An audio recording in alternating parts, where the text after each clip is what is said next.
Hey everybody, Drew here from Pella Cars. Absolutely honored to bring you guys this beautiful 2002 Honda Civic all the way up from Frederick, Maryland. It's never been through a Rochester winter, and that shows underneath. It's perfectly rust-free under there, and these cars last forever. They got that reputation from like the early 90s through the early 2000s, just being absolutely bulletproof cars. This is one of those, and of course it can't last forever if it rusts out, so very important that it is rust-free.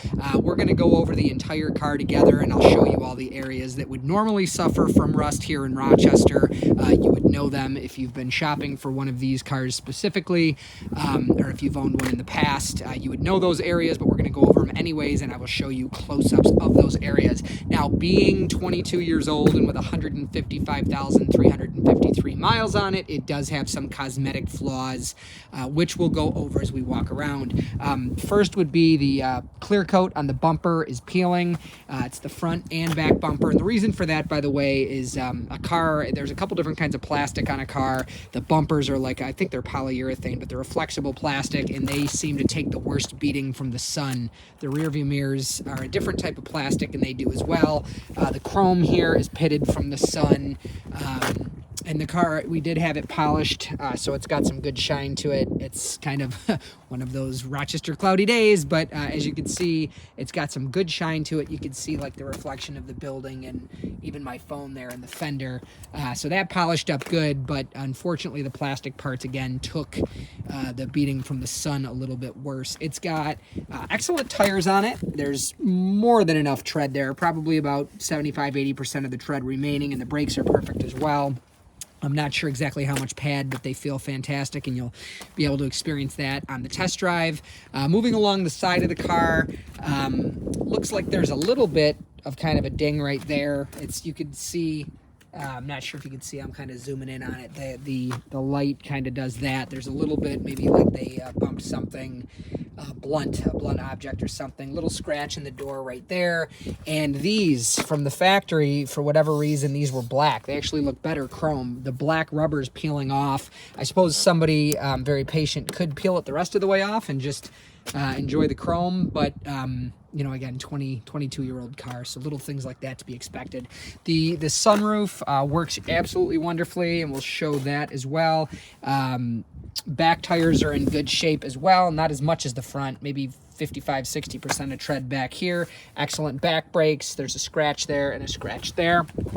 Moving along the back, again, that back bumper is peeling as well, and you can see where the EX, or at least I thought you could, oh yeah, right here is where it used to say EX. It's a very common thing for Honda's logos to fall off, which is unfortunate, but it used to say EX. You can see that it doesn't anymore. EX means, you know, like anti-lock brakes, power windows, power locks, sunroof.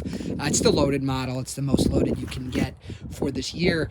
Moving along to this side, this is pushed in a tiny bit. Really hard to show you. You should be able to see it there, but another you know, non-scraping object there that somebody bumped into. It was extremely well taken care of, by the way, mechanically. You know, it came with, you know, a recent oil change, and it's been serviced by the Honda dealer. You can see here, by the way, pardon the tangent, it's from Frederick, Maryland, Shockley Honda.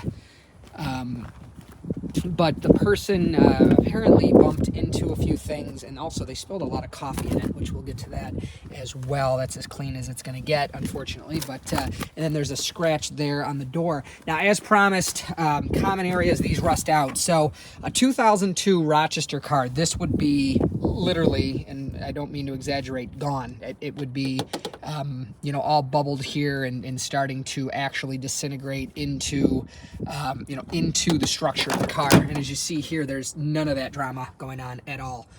This is what a car that's never been through a Rochester winter looks like. The only thing you're going to find better than this is like Arizona, but this is even as good as Florida. And as you see, no rust at all. Some of the nuts and bolts have a little bit of, you know, surface rust on them, but there's no, you know, like that's the frame right there. That's the subframe. That's the actual frame rail. Of course, it's a unibody car. It's stamped into the floor pan. It's not a separate frame, but all of that would just be atrocious on a Rochester car.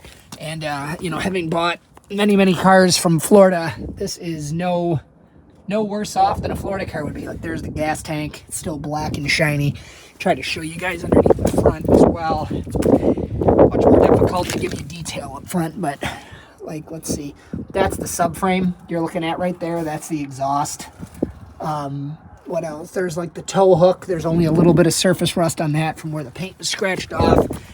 Surface rust, by the way, that term would mean rust that you could get off with like a light steel wool or like a scrubby from your kitchen sink. It's not like into the metal. It's just your brakes, for example. If you drive in the rain, you get home at night and it's raining the next morning, you'll notice a flashing of rust on your brakes, but it comes right off when you stop the first time. That's surface rust. Once it starts to get like pitted, that's when deterioration starts in this car. As you've seen with your own eyes, has none of that. Again, another common area is all like right in here. These always start to rust. There's none of that on this car. It's absolutely perfect. Gonna try to show you the lines. It would help if I knew what side they're on. Oh yeah, right there. So I'll go to the other side and show you those. Brake lines, fuel lines, all that jazz.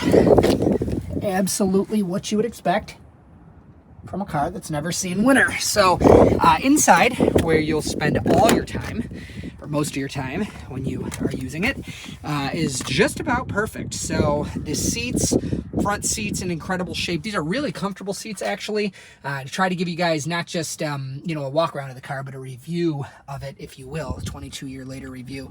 Again, they spilled a decent amount of coffee. The passenger floor is super clean. Before we show you the rest here, the floor mats came out just about perfect. There's a little bit of discoloration in the back one here. That's the driver's side mat. That is in darn good shape. And there's the passenger side mat. And once the carpet's dry from being shampooed, those can go back in. This side here, unfortunately, it's going to be under the floor mat. You're not going to see it. And again, it is a 22-year-old car, but you can tell that that's more than one cup of coffee, unfortunately. But no cigarette burns, no pet hair, nothing like that. So I guess coffee's better than those things. The seat is in perfect shape on the passenger side. And the only thing I found on the back seat, there was some staining on the carpet as well, also coffee. The only thing I found on the back seat was a little stain on the seat belt, and you can't go crazy with those because, you don't want to compromise the actual seat belt. The headliner was sagging a little bit and somebody glued it up. Super common for a Southern car this age. So as far as the way it drives, so this is a perfect example of this era Civic. It drives exactly as it should. Little bit of that retro review stuff I promised I'd tell you. Well, first, actually, so it does have air conditioning, and it works great. Checked it with a thermometer, and it defrosts the window nice and quickly. It's got CD and supposedly cassette. I don't see where you'd put one. It says here tape. There is a $15 way to add Bluetooth streaming audio to it, which you can reach out if you have any questions about that. It has cruise control, which you turn on here, and then you set it and resume it and all that jazz there. And then this is how you control the sunroof, which again works great. Again, it has 155,353 miles on it. Start it up for you there. Turn off the climate control. So 155,353 miles. That red warning light, by the way, is just telling me to put on my seatbelt, which I will before we go. More about the interior here. There is this flaw. This is super common. The chrome on this peels. It doesn't personally bother me. You might want to wrap it with tape so the chrome part's not sharp. It's a relatively inexpensive part online. If that's a deal breaker, just reach out and we can figure it out. The steering wheel is worn. Most folks, either it doesn't bother or you get a steering wheel cover. There's a couple in the office you could choose from if you want one, or it's about $80 to have this leather wrapped. Not like the factory where the stitching comes onto here. It goes like over this. I could send you a video if you want more information on that, but that's about $80 to have done. But back to that kind of retro review info as well as the car itself. This one is a perfect example. It drives exactly as these cars should. Not sure if you're comparing this to a Corolla of the era. This is going to handle better. It's going to be more nimble, a little bit more fun to drive. It's more one with the road. Kind of like, Honda was a fan of BMW kind of thing, where the Corolla, if you're comparing, those are two common cars to compare. The Corolla is, it's going to ride more like a domestic car, like a Chevy Cobalt, or, you know, they aimed more towards not feeling the road like, you know, Mercedes, or, you know, if we're comparing, you know, if a Honda is like a BMW, then Toyota wanted to be like Mercedes, if that makes sense. So, well, a Corolla is not going to handle as well, you're not going to hear as much, you're not going to feel as much. It shifts wonderfully, accelerates perfectly, and again, you're much more one with the road in this car than you would be, you know, a Cobalt or a Corolla, at the cost of a little bit of ride comfort. You feel the road a little bit more.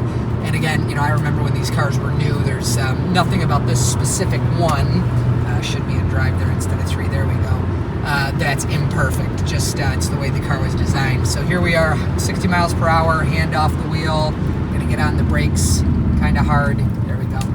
They don't shimmy, they don't pull. You see here, we'll get on them really hard. There you go. So they don't shimmy, they don't pull, they don't do anything like that. Again, the car rides beautifully. It rides, drives, stops, steers exactly as designed from the factory. And you know, my personal review of it, if you're interested, is that it's a wonderful balance of a sporty, you know, one with the road feel, and it's more than smooth enough and comfortable enough for long trips. As promised, the sunroof, kind of not a nice day for it, but opens right up. You gotta hold the button on this one, and closes perfectly as well. So, and you can also tilt it up if you want to do that. Tilt it down. Oops. There we go. So, absolutely wonderful car, and with its Southern history, it should last super, super long. Again, these are bulletproof when they're taken care of, as long as they don't rust out. So I'm Drew. Hopefully this video is helpful. If at any point you found it just plain entertaining, please hit the like button and subscribe to the channel. We're actually surprised to find that a lot of people enjoy these videos that aren't necessarily shopping for a car. So if that's you and you enjoyed it, again, hit that like button. We appreciate it. And if you want to buy this car, you could do so. We'd love to meet you in person. You could reach out through the website, www.pellacars.com. Or you could reach out directly to me. My name is Drew, 585-771-0111. You could also buy the car online and have it shipped. We do that quite a bit, actually, and you could do so one more time, www.pellacars.com or 585-771-0111. Thanks. Bye.